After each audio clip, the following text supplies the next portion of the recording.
इस news channel पर जो भी वक्ता ने कहा वो उसकी अपनी राय है जिसकी पुष्टि हम लोग आज सुबह से ये दिल्ली राज्य का छठा राज्य सम्मेलन में हम लोग शिरकत कर रहे हैं। सबसे पहले मैं AIUTUC के तमाम साथियों को, तमाम नेताओं को, जिन्होंने इस सम्मेलन को सफल बनाने में, कामयाब बनाने में जितनी भी क्षमताएं हैं उन क्षमताओं का उपयोग किया और इसको कामयाब किया, उन तमाम साथियों को मैं सबसे पहले क्रांतिकारी अभिनंदन। दोस्तों, आप सबके सामने 6-7 प्रस्ताव यहां पर रखे गए, जो 6-7 प्रस्ताव हमारे विभिन्न तरीके की समस्याओं को दर्शाते हैं।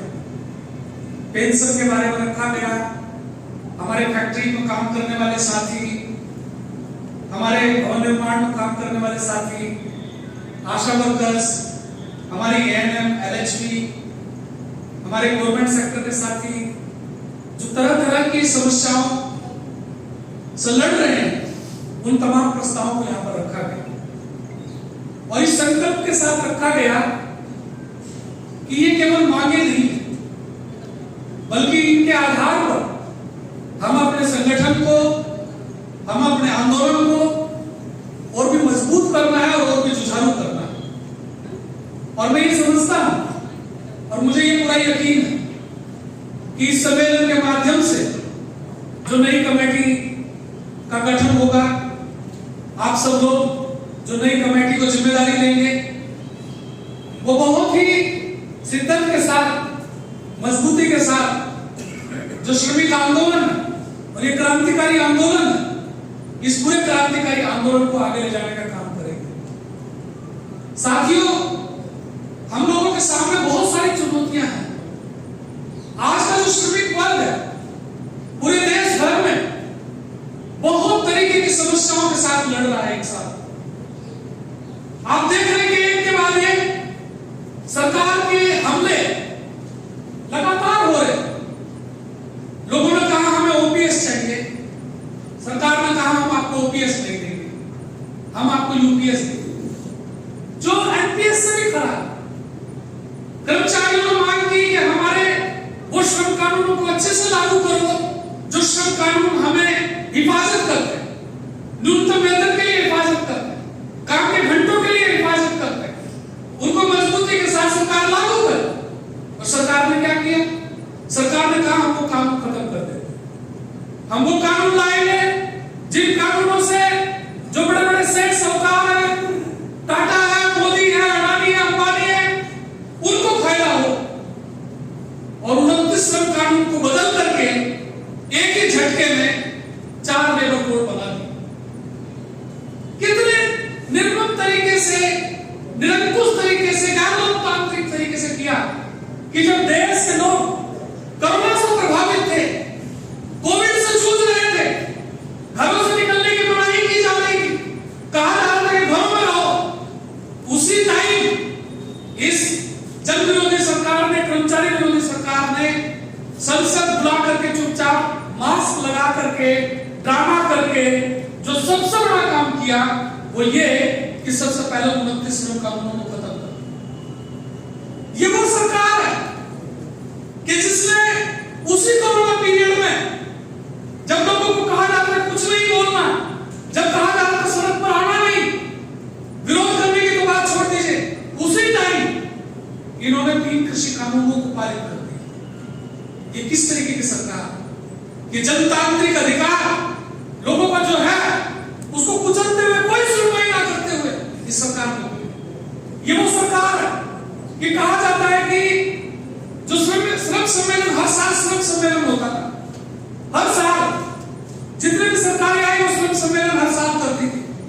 लेकिन मोदी सरकार, जो मोदी जी जाकर के संसद पर अपना शीश नवाते हैं, हाथ जोड़ते हैं, कहते हैं कि ये सब ज्यादा बड़ी मुहार, अपने आप को बड़ा लोकतांत्रिक दिखाते हैं, उन्होंने ही जो संसद थी, मजदूरों के, कर्मचारियों की जो संसद थी, जिसको हम कहते हैं इंडियन लेबर कॉन्फ्रेंस, पिछले 10 सालों से इंडियन लेबर कॉन्फ्रेंस नहीं की। ये वही लेबर कॉन्फ्रेंस है जिस लेबर कॉन्फ्रेंस ने कहा था कि आसाम को, आंगनबाड़ी को, मिड डे मील को, स्कीम वर्कर्स को कर्मचारी का दर्जा दिया जाए, जो कहते हैं हम वादा करते हैं, लेकिन उनको कर्मचारी का दर्जा, हम कहते हैं सरकारी कर्मचारी का दर्जा दो, लेकिन दर्जा नहीं दिया कर्मचारी का, और वो संसद नहीं। लेकिन अपने आप को दिखाते हैं कि कितना बड़ा लोकतंत्र, वोट डालो, इस वोट में सब कुछ बदल जाएगा, सरकार आपके लिए सब कुछ करेगी, लोगों ने चुनाव कर दिया, लोगों ने भेज दिया, और यही संसद में बैठ करके उन्होंने जो काम किए आज तक, उनको अगर आप एक एक का छानबीन करेंगे तो पता चलेगा कि सारे के सारे श्रमिक विरोधी काम। तो हमें एक ऐसी जगह पर लड़ना पड़ रहा है, हमें एक ऐसी जगह पर लड़ना पड़ रहा है कि जहां हमें, जिनको हमने खुद अपनी आंखों से देखा, एक टाइम हम लोग खुद महसूस करते, कहीं गए तो महसूस नहीं होता था कि कौन हिंदू है कौन मुसलमान, पता नहीं चलता था कि कौन क्या जात क्या पात, जो गए सारे के सारे मजदूर, फैक्ट्री में काम करते हैं सारे मजदूर, हमें रोटी वेतन चाहिए, हमें रोजी रोटी चाहिए, यही एक बात। लेकिन अभी आप फैक्ट्री एरिया में जाओ, फैक्ट्री में जाओ, आप इंस्टीट्यूशंस में जाओ, गवर्नमेंट सेक्टर में जाओ, एक धब्बा लगा हुआ, बिना कहे हुए धब्बा लगा हुआ, ये हिंदू है, ये मुसलमान, ये फलानी जात है, फलानी जात, भूल गए कि हम मजदूर, और मजदूर वर्ग को सोचे बिना, अगर उसको ऊपर ऊपर ये ना हो कि मैं मजदूर हूं और वो पूंजीपति है जो मेरा शोषण करता है, तो लड़ाई नहीं हो सकती, लड़ाई आपस में ही लड़ाई। एक ऐसी तस्वीर हम देखते हैं, तो इसके खिलाफ एक बड़ी लड़ाई की जरूरत है, एक बड़े संगठन को करने की जरूरत है, और इस काम को कोई नहीं करेगा, कोई ट्रेड यूनियन और नहीं करेगी एरिया यूनिवर्सिटी को छोड़ के। क्यों क्यों मैं ये बात कह रहा हूं? कॉमरेड शिवराज घोष जो हमारे एरिया यूनिवर्सिटी के पूर्व अध्यक्ष, उनकी चिंतन की रोशनी में हम लोग समझे कि ये जो तमाम ट्रेड यूनियंस हैं, ये उसी गंदी राजनीति और गलत सोच के शिकार है कि जात पात धर्म भेदभाव के आधार पर कहीं ना कहीं पूंजीपतियों के लिए ही काम कर रही है, उन्हीं के लिए लग रही है। जब साबित होता है, जब साबित करने की बात आती है कि बताइए साबित करिए कि आप मजदूरों के रक्षक हो या नहीं हो, तब पता चलता है कि ये लोग पूंजीपतियों की रक्षा कर रहे हैं। लेकिन कॉमरेड शिवदास घोष के शिष्य हमारे एआई यूनिवर्सिटी के उपाध्यक्ष, जो एक टाइम बंगाल के अंदर श्रम मंत्री बने, कॉमरेड सुमन बनर्जी, उन्होंने इस बात को साबित करके दिखाया कि किस तरीके से देश के मजदूरों की हिफाजत की जा सकती है। कॉमरेड सुमन बनर्जी को मई दिवस पर भाषण देना था ऑल इंडिया रेडियो पर, ऑल इंडिया रेडियो पर उनको भाषण देना था, मजदूरों को संबोधित करना था।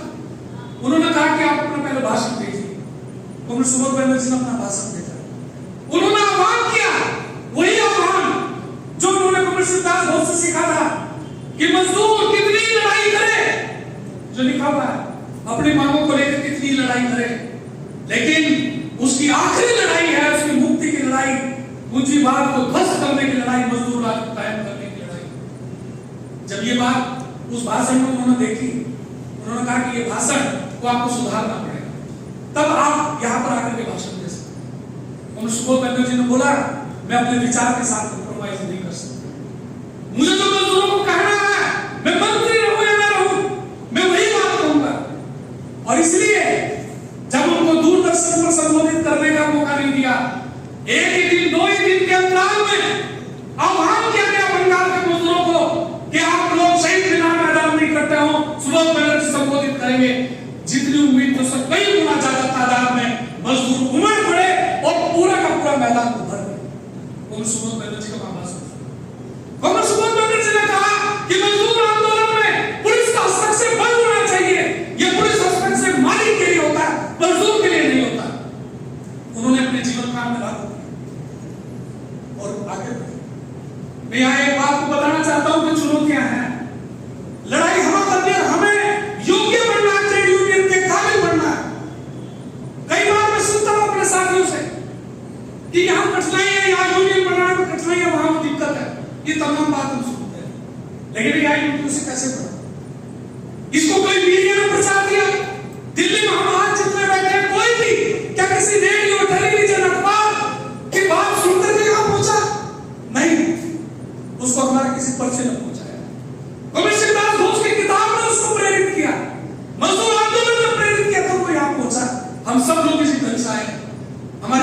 एकमात्र यही है, इसी आधार पर बढ़ा। सारे देश भर में आज जितने ट्रेड यूनियन संगठन है उनके साथ न केवल विचार में एआईयूटीयूसी ऊपर है, बल्कि अपने तमाम तरीके के आदर्श में भी ऊपर है। और हम सबको जो दिल्ली के साथी है इसमें अपने आप को तैयार करना, मजबूत करना का एक बड़ा फर्ज है। हम बहुत पीछे खड़े हैं, तादाद से काम नहीं होगा। अपने आप को वैचारिक तौर पर और सांस्कृतिक तौर पर मजबूत करना पड़ेगा। अगर हमारे अंदर अहंकार हो, व्यक्तिवाद हो, दूसरे की को देख करके हम खुश ना हो सके, अपने साथी के काम को देख करके खुश ना हो सके, उसने साथी के काम की सराहना ना कर सके, ये बुद्धवाद सोचिए, नीचे का जो सोच है उसके परिलक्षित होता है। मैं एक बात क्या करके अपनी बात समाप्त करना चाहता हूं। हमारे जो नेतृत्व है, लीडर्स है, उन्होंने जो हमारे सामने संघर्ष का जो उदाहरण रखा है, जिससे हमें सीखना चाहिए। हमारे एआईयूटीयूसी के प्रेसिडेंट है कॉमरेड प्रतीश चंदा। हम लोगों ने सुना जब संगठन नहीं था, comrade Shivdas Bose trade union बना रहे थे, उनकी संघर्ष की कई मिसालें हम सुनना चाहेंगे लीडर्स से।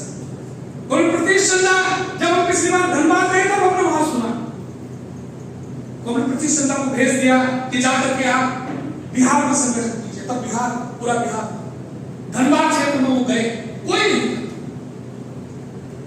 जो स्टेशन था धनबाद स्टेशन, उसी पर ही सोते थे। हमारे लीडर कॉमरेड प्रभास बोस एक जगह गए थे, तो वहां पर एक स्टील वर्कर का कोई एक ओहदेदार आदमी, उसने उनको बताया कि प्रतीश चंदा वो धनबाद रेलवे स्टेशन पर मुझे अक्सर मिल जाते थे, वो वहीं पर ही लेटे रहते थे, काम के लिए जाते थे।